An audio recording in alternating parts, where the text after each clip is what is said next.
Hey everyone, welcome to today's video. Welcome to the Gaming Daddy channel. Thank you very much for tuning in. Today we're talking about The Division, but we're looking from the community side of things as to how agents here in the community deal with other franchises, deal with other games.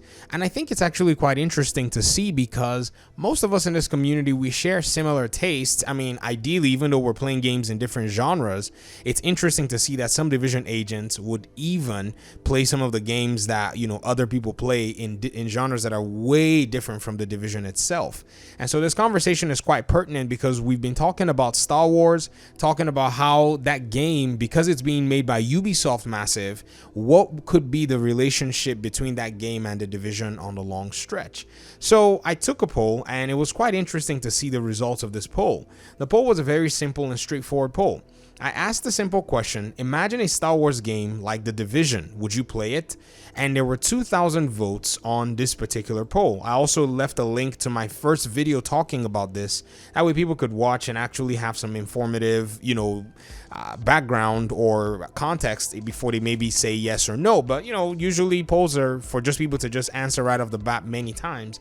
And we have a 75-25% split down that demarcation. It's interesting that 75% of the people who said they would play this game are saying, that they're playing it because it's going to be set in a Division style universe, if you get what I mean, or a Division style game.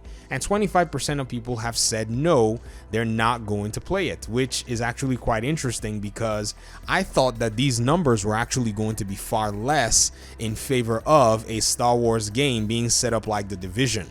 Now, in my video, I mentioned specifically that I did not want to deal with, anything regarding the Jedi, if you were to say, how is it going to be structured? Because with the Jedi aspect, it's already been explored extensively with the Jedi and the Sith and all of the above. So I didn't think that there was any need to kind of maybe deal with that. But other characters, other storylines, other, ethnicities, other planets, all kinds of different things are available in the Star Wars universe to be able to formulate something that would work like a Division style game, high-tech game, futuristic, maybe a game that requires a lot of attention to detail and making your builds and developing and making your character strong, even to the nth percentile when it comes to build and when it comes to all those things. They could be really interesting for the Division community. So I thought this video was pertinent to just show you guys those numbers and just say, wow, it's quite interesting. Now, what could this mean? This could mean a lot of things. It could mean that the Division as a game itself has probably created a niche that many studios have not necessarily tapped into. Ubisoft Massive just happens to be one of those studios that has been able to tap into it. Now, when I say a niche, I mean, I'm talking about the RPG looter shooter side of things.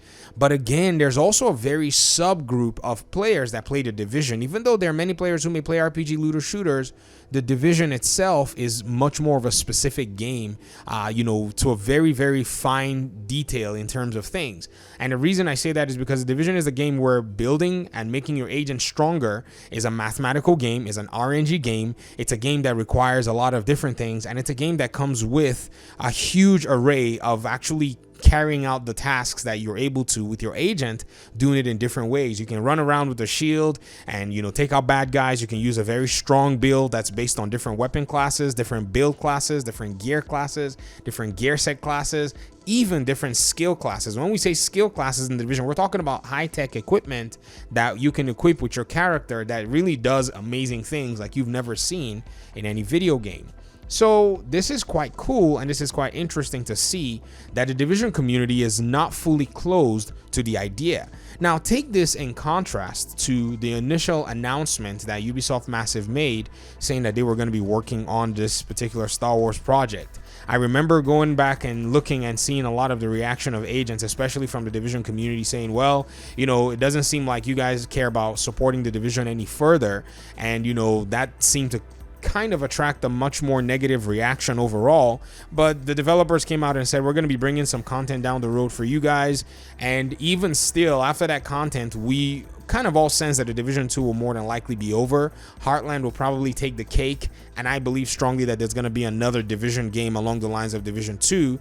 Even if that might be something you contend against, you have to answer for where Yannick Branchel is right now. He is the Associate Creative Director of Division 2, and you have to kind of account for what he's doing, because we know in Massive right now that they're working on an Avatar game, they're working on this Star Wars project, and you have somebody else who is experienced enough to actually work on their own game and have worked on the two Division games in one form or the other. So what is that person doing right now in Massive Studio? The question is, they're probably working on a video game, and the largest or I would say the highest probability is that that game is a Division game from Massive, unlike the Division Heartland, which is from Red Storm. And so looking back at this Star Wars, fiasco, I've been talking extensively about it, and I've said, it's quite interesting to see how, the Division community has interacted with all of this stuff. And it's something that I'm really excited about, because as much as the Star Wars universe has had its own issues and has had its own troubles from other, sides of things, many people somehow have imported all of that into the gaming scene.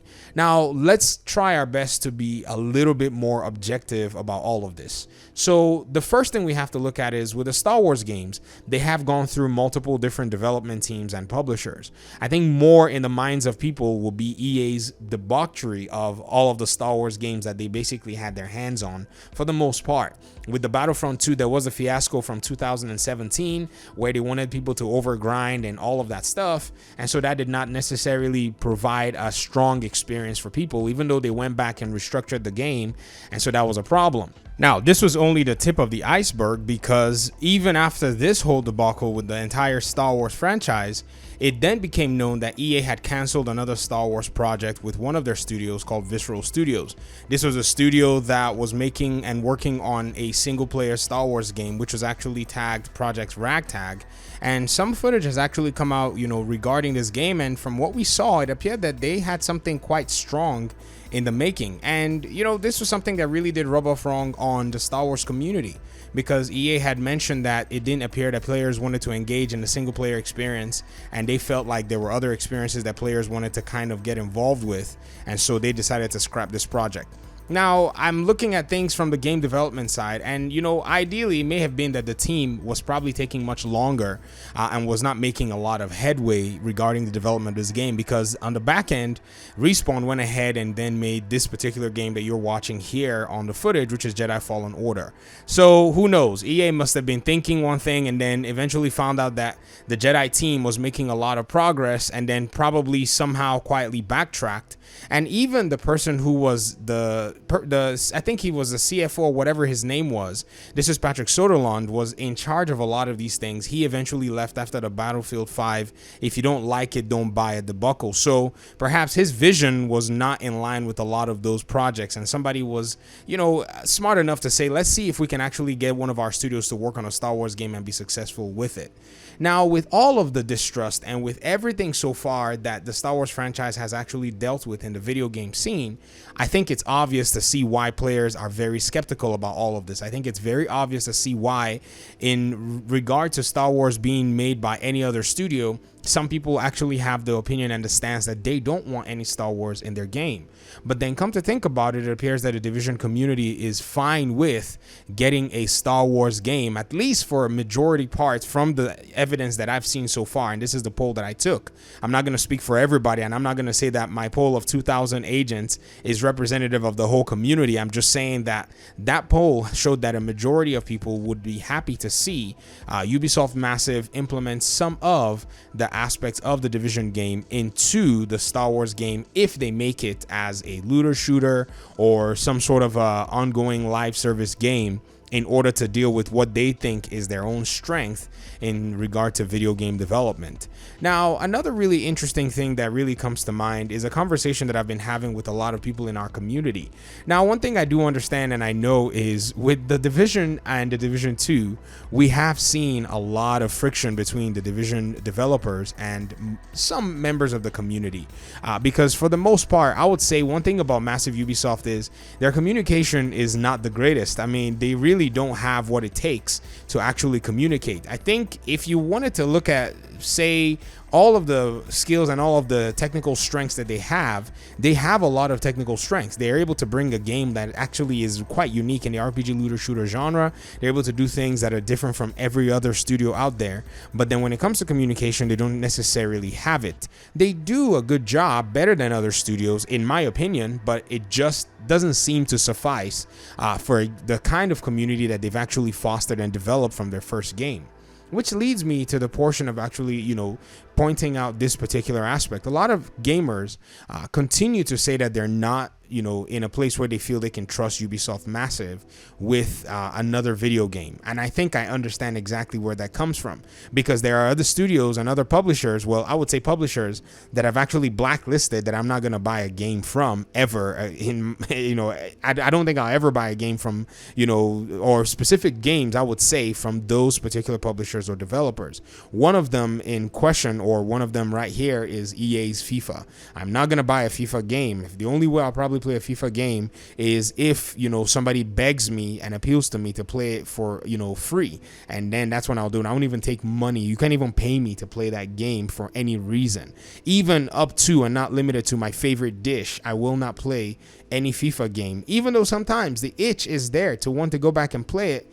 But there is just that principle where that company has done a very shoddy job with that franchise, because they've seen that many players are beholden to it. So I definitely get it. So when I see a lot of players respond this way, I think that's probably part of the reasoning that they have as well when it comes to it. So looking at the number with the 25% as well, I can almost guarantee you that there are people within that 25% number that are quite, I would say staunchly opposed to ever buying any other game from Ubisoft Massive. So that could also be a very interesting number to see. But again, one thing I've also learned is, a lot of people may respond because of one scenario, and later down the road, they may change their mind. So even with that 25% number, there's still room for movement to go to the 75% group. And, to be honest, even within the 75% group, there's also movement to go down to the 25% group.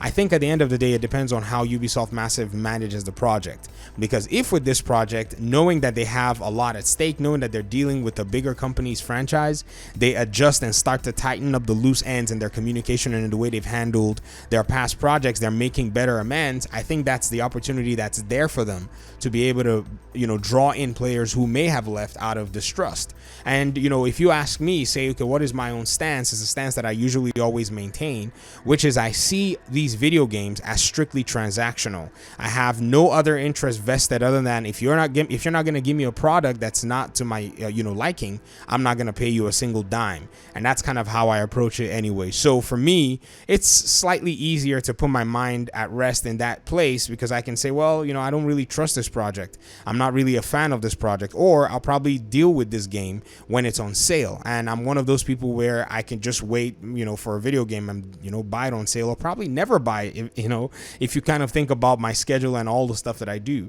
So The Division is just one of those games where I can say, well, I don't really buy many other games. I don't really play many other games. And also, if the development team doesn't give me anything that I like, I'm not going to be giving them any money. So it comes down and boils down to it. And so the Star Wars game, there is a side of fandom, but again, it's going to be something where, I'm going to be looking at from the perspective of, I already understand how Ubisoft Massive works. I know the way their patterns are for the most part.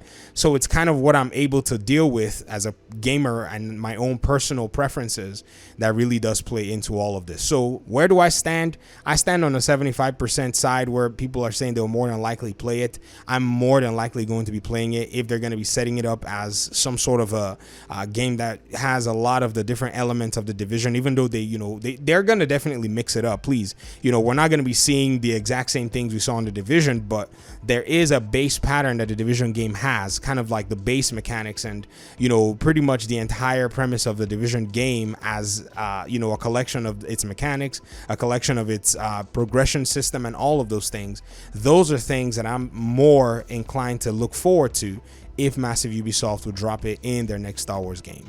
But anyways, this is pretty much what I wanted to share with you guys here in the community today. I appreciate you guys' time and audience. I would love to hear your thoughts. Is the 25%, 75% statistic so far from the poll, is that surprising to you, or was it something that you expected to see? Talk to me in the comment section. Peace out.